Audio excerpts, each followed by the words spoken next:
I do want to turn our attention now to some more of these international headlines that we are following closely. As we know that later on this week, U.S. and Iranian officials are once again going to be meeting for those nuclear talks. Taking a look here at a social media post from Reuters Iran saying that Oman confirms U.S.-Iran talks in Geneva on Thursday. Now, Oman's foreign minister confirming those talks said Oman previously hosted the indirect talks on the Islamic Republic's nuclear program and facilitated the latest round in Geneva last week. There was no immediate comment from the Trump administration, which has built up the largest U.S. military presence in the Middle East in decades, as it pushes its longtime adversary for concessions on its nuclear program and more. I want to talk about all of this as we look forward to those talks. So joining us onto the program now is going to be Dr. Asaf Romarowski. He is the Executive Director of Scholars for Peace in the Middle East. Dr. Romarowski, good to have you on. Good morning. Thank you for having me. Of course. So a lot to get to here. Obviously, these talks have been going on for several weeks, but the president has also, President Trump, continued to suggest that limited strikes against Iran could be possible. Based off all the information that we have so far, how do you interpret the current relationship and that status between the U.S. and Iran as those talks do continue later on this week? So let's break it down. The fact of the matter is that we are cautiously optimistic. As you said correctly, we have one of the largest buildup in the region. We have two aircraft carriers in the region. There's a significant amount of air power and firepower in the region itself. And I think that there's a serious understanding that these talks will indeed fail. Iran has one of the longest records of course, lying in every possible juncture. They are hoping from the Iranian narrative that they will be able to move along something of what happened under the Obama administration in 2015. Vis-a-vis the JCPOA, where they lied blatantly and continued their nuclear program. We know after the June war, the 12-day war, that Iran continues, and Iran has become, as close to a nuclear 90% as far as nuclear capability. That's not something the U.S. or Israel will live with. Not to mention the concern, of course, about long-term ballistic missiles, which also represent existential threat to the state of Israel. I think that they're giving it an opportunity as far as diplomatic talks go, but the way that we are set up now, they are set up very differently than they set up in June for surgical attacks over when it comes to military facilities, as well as civilian facilities, depending on where they want to go with this. And let's not forget the amount of civilian casualties that we have seen coming out of Iran under this authoritarian, totalitarian regime, which has been killing its people on the streets left and right for weeks now. So, there's that concern as well. And of course, the basic understanding that the war entirely with Gaza for the past 2.5 years has been part of a multi-front war with Iran. Iran has been trying to get Hezbollah, its proxy in Lebanon, to mobilize as well. So all of these are significant concerns to us and to the state of Israel and to the region at large, to all our partners, given that Iran is the largest destabilizing force in the region at large. I want to talk about some of these military assets that have been distributed across the Middle East, courtesy of the U.S. So this is a map here. It kind of shows where several of these assets are located at this time. And I want to dive deeper on these proxies that you mentioned, Dr. Asaf, because that is also a major concern. Not only are we looking at these nuclear negotiations between Iran and the U.S., but also kind of the several impacts and effects that are being had across the Middle East as a whole because of these proxies. So when we look at these military assets that are based here, what kind of deterrence have they offered throughout the last several months after they have been moved in? And what kind of change really have we seen now and going forward? Well, so the fact that we've mobilized troops to the regions and significant military assets, we have two aircraft carriers in the region, as well as the USS Ford, including the Abraham Lincoln. All of this presence in the area should give the Iranians clear indicators that we are serious. All along and before the Trump administration, the perception by the Iranians in general that they could try to get away with any kind of diplomacy. And there's been all these attempts where basically at the end of the day, we pay billions of dollars with no return, and the Iranians get away with a pass or a pat on the back. The fact of the matter is that after June, there is seriousness that this can happen and will happen when these red lines are indeed broken. To your earlier point about the proxies, so let's be clear here. Iran has funded not only the Houthis in Yemen, also Hezbollah in Lebanon, and of course Hamas in Gaza. These all are direct proxies of the Islamic Republic of Iran. Iran also has ties with Turkey, which of course is also in the region as well. And of course, all the enemies of the United States as it relates to Russia and China who've been funding the Iranians. It's all part of that larger circle. But what we have here, and based on your earlier map, you can see this significant connectivity of military assets in the region that shows that really the United States can crack down on Iran in a significant way by mobilizing assets at any given moment here. This is much more different than this is a very different scenario than what we had back in June, where you had one aircraft carrier. We used the B-2s. We had the Israelis and a joint effort with the United States, also very significant. Here, what we have here is a much more widespread regional impact, given that we understand that if Iran, when this happens, I mean, and I do think it's a question of not if, but a question of when, this will reverberate onto our allies in the region itself, namely the Israelis, the Saudis, Egyptians, and Jordanians, as we saw in the past. And that's where the U.S. will be able to help and significantly help, given the fact that they want to make a clear stance that they will not stand for a nuclear Iran. And I think that is the ongoing consistent messaging, notwithstanding the ongoing talks that are obviously been given a shot. But again, I think that at the end of the day, it's really hard to see how the Iranians are going to follow through. And the messaging coming out of the Islamic Republic of Iran by the Ayatollahs and by others, they are preparing for attacks. They are trying to mobilize their allies, and they have contingency plans as well. So I think that all the signs are there. It's just a matter of when this is going to happen. It's interesting that you mentioned the fact that it's not a question of if, but more so when we talk about these potential strikes and, kind of this standoff right now that we're seeing between the U.S. and Iran. Dr. Asaf, as someone who studies really peace within the Middle East, I mean, you are the executive director for this. When we look at some of the risks and the consequences, what are the things that you are monitoring very closely, not just for the U.S. and Iran, but also several of the regions there in the Middle East? Well, so my belief in general about this is we're doing peace through strength. And I think that part of what has been lacking from the conversation over the years is clear deterrence. I mean, the Iranians, the Islamic Republic of Iran has been, as I said, the #1 source of terrorism for over the past 4 decades, with the amount of American blood, Israeli blood on its hands. Every terror attack you can trace back to the Islamic Republic of Iran. Not to mention the fact that they've abused and used their own people. The Iranian people are suffering. I mean, there's outcry of trying to move this authoritarian regime. We've been abusing its own people, women, children. The abuse of human rights is insurmountable. And where is the world outcry about helping the Iranian people and how they've suffered under this regime? So I think that those are key issues that need to be accounted for. And I think that whatever kind of strikes are going to happen, whether they be limited or more expanded, I think that Iran needs to understand that we mean business. And I think that was a clear message that happened in June. I think that Benjamin Netanyahu's visit to the U.S. 2 weeks ago, part of the concern by the Israeli side that the U.S. may go at it alone. I think that there's more of a better understanding at this point that this will be a coordinated effort.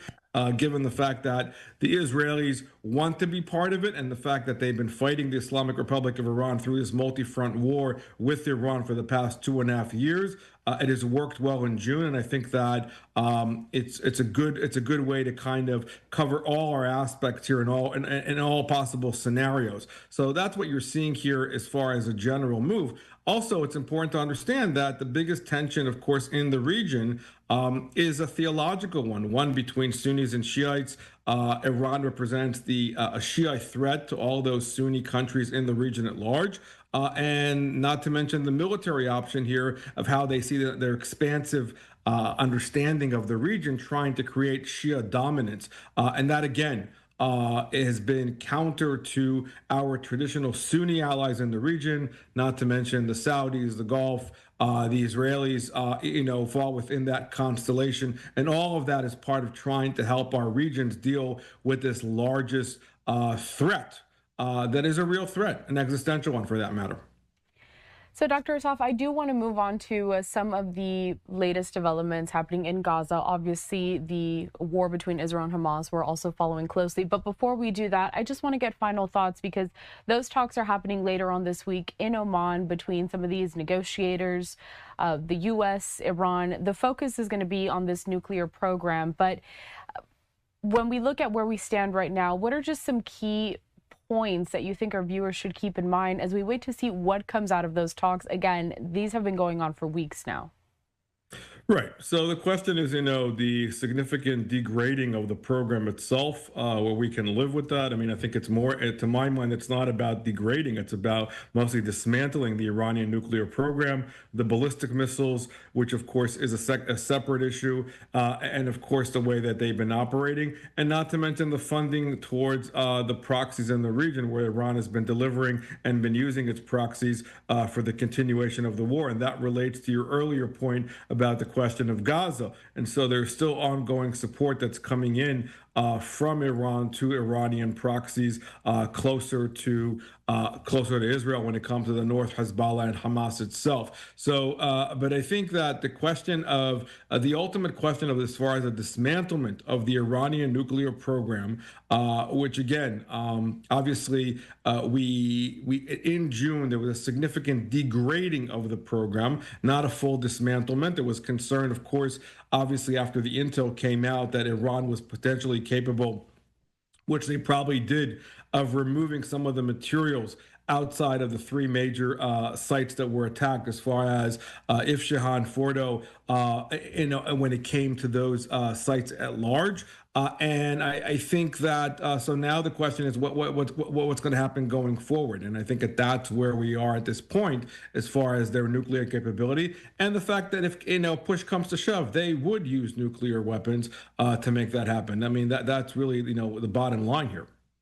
And we'll have to wait and see, I suppose, come Thursday. And let's see even what happens before then, because things change constantly, specifically when we talk about the U.S. and Iran.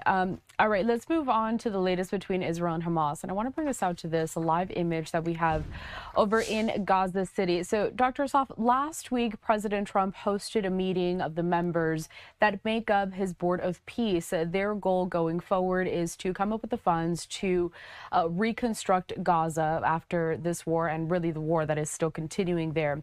My main question to you here is, what are some of the limitations or criticism facing these international reconstruction efforts for Gaza? Well, it's important to understand the infrastructure, what we're looking at vis-a-vis the landscape. Gaza has built itself onto what I call lower Gaza. You have an entire terror tunnel system that Gaza Hamas has built for the past 25 years.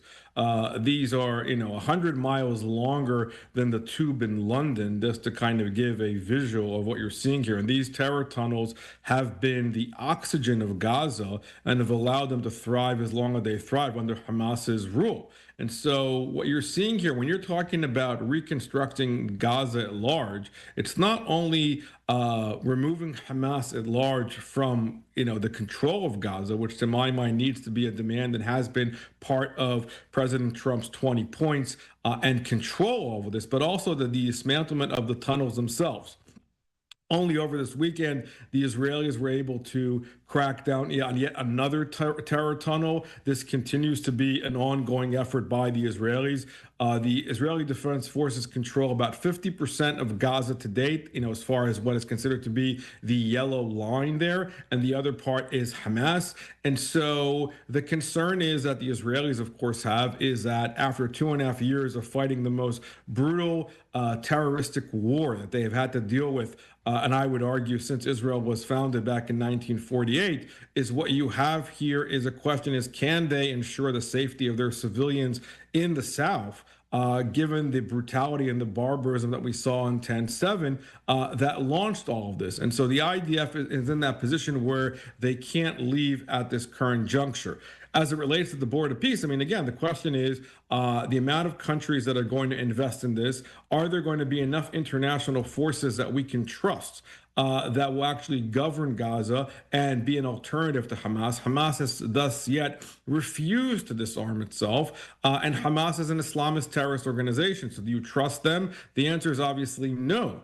And so the question is there an alternative that can work out in order to create some kind of peace and calm in the region? And we're not there yet, not to mention the fact that the bigger issue is divorcing Hamas from what is left of Palestinian civilian society and trying to move along into something different than this reality. In the meantime, aid continues to go in. The Israelis are tons of aid goes into Gaza, but there's a larger question about the reconstruction. And if we are going to see collaboration, it would be good to see collaboration also from the Arab world, namely the Egyptians and Jordanians and others, in order to try to create a multi-force in order to kind of move this along in a positive direction. But the red lines are clear for the Israelis, given the fact that they know that if they're not there, then that represents yet another threat on the Israeli front coming into Israeli borders.